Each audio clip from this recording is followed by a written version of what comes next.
Chapitre 5. Récit de Daniel Sanz, 48 ans, chauffeur routier. Toute une tripotée de gosses, d'un seul coup dans mes phares, et qui lèvent les bras en l'air. Arrêtez-vous, arrêtez-vous! Vous les auriez vus, tous la bouche grande ouverte. Pas la peine de savoir lire sur les lèvres comme les sourds muets, hein. C'était clair, ce qu'ils voulaient, monter dans mon camion. J'ai pas eu à freiner beaucoup. La route est mauvaise à cet endroit, alors là, avec la pluie, c'était le pompon. C'était à la sortie d'un virage serré en plus. Bref, j'étais déjà presque à l'arrêt. Bon, j'ouvre la portière passager et les voilà qui grimpent. J'en compte 1, 2, 3, 4.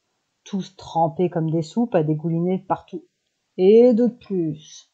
Et allez, et ça se ressemble tout. Et ça grelotte que les mâchoires s'en claquent. Je crois que c'est fini, je crie au dernier. Ferme bien. Fiche.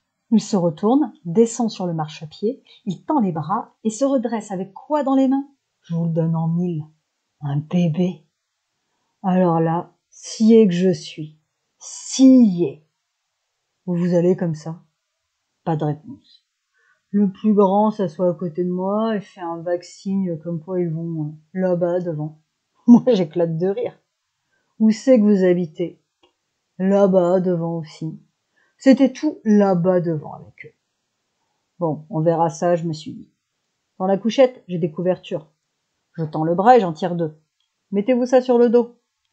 Et les voilà qui se déloquent à moitié. Ça quitte les pullovers, les chemises et ça s'enroule dans les couvertures. Le chantier dans la cabine. On aurait dit une nichée de chiots dans leur panier. Alors j'ai dit, ah les plus petits ont qu'à passer dans la couchette. Aussitôt dit, aussitôt fait. Ça se grimpe tous les uns sur les autres. Ça se piétine. Sans rigoler, tout ça. Ça m'a frappé ce détail. Parce que des mômes qui grimpent dans ma couchette à 4 pattes, ça doit rigoler normalement, non? Se chamailler? Eh ben, eux, non. Enfin, au bout d'un moment, il reste plus que les 2 grands devant, avec le petit entre eux. Je demande, quel âge qu'il a, le petit? Pas de réponse. D'où c'est que vous venez comme ça? Vous vous êtes sauvé? Silence. Alors là, je me suis dit, mais Lascar, votre affaire est pas bien claire. Ma première idée, c'était de les déposer tous à la gendarmerie du Patelin. Je savais pas où ce qu'elle était, cette fichue gendarmerie. Et puis ça m'obligeait à faire demi-tour. Vous avez déjà fait demi-tour avec un 35 tonnes, vous qui causez si bien? Alors j'ai dit, allez, va pour Périgueux. Il y a 60 bornes, 1 heure de route à tout casser, tu les déposes là-bas. J'ai eu tort, je le sais maintenant, mais c'est facile à dire après. Il y a que ceux qui font rien qui se trompent pas. Le temps que je réfléchisse à tout ça, que je pèse le pour et le contre, figurez-vous que ça s'était tout endormi d'un coup. Hop là. La vie est bizarre, me dites pas le contraire. Un quart d'heure avant, j'étais tout seul dans mon bahut à écouter RTL, et voilà que d'un coup on était 8 là-dedans. 7 qui dormaient et 1 qui rigolait. Moi. Et le plus drôle, c'est qu'avant de les faire monter, j'étais justement en train de penser à mes gosses à moi. Enfin, à ceux que j'ai pas, vu que Catherine et moi on peut pas en avoir. Ça me travaille, parce que je les adore, moi, les gosses.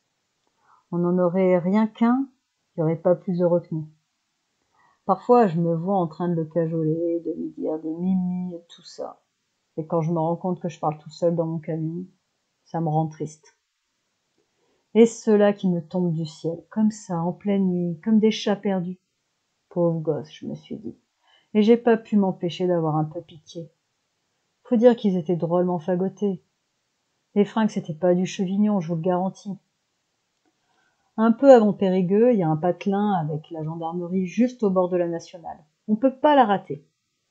Je me gare sur le parking pas loin, j'arrête pas le moteur, je descends sans claquer la portière.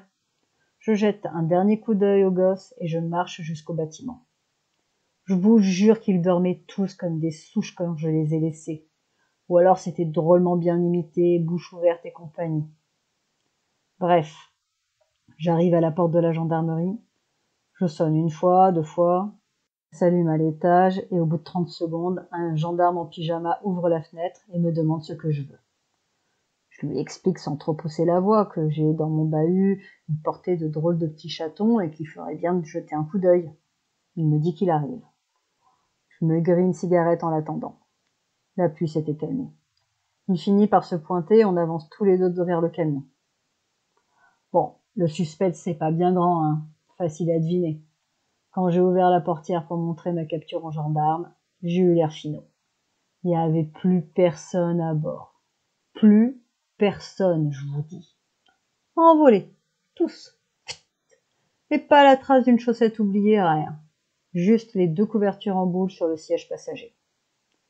On a inspecté les parages avec ma torche électrique. Que dalle. Alors, j'ai arrêté le moteur et je suis allé faire ma déposition. Quand je suis reparti, il était pas loin de 3h30 du matin. D'où est-ce qu'ils sortaient, ces mômes? Où ils allaient? Mystère et boule de gomme. À se demander s'ils existaient vraiment, si j'avais pas rêvé. J'ai repris la route et au bout d'un moment, à tout hasard, j'ai dit comme ça, pour moi-même. Bonne chance, les gars. À voix haute. Et j'ai essayé de penser à autre chose.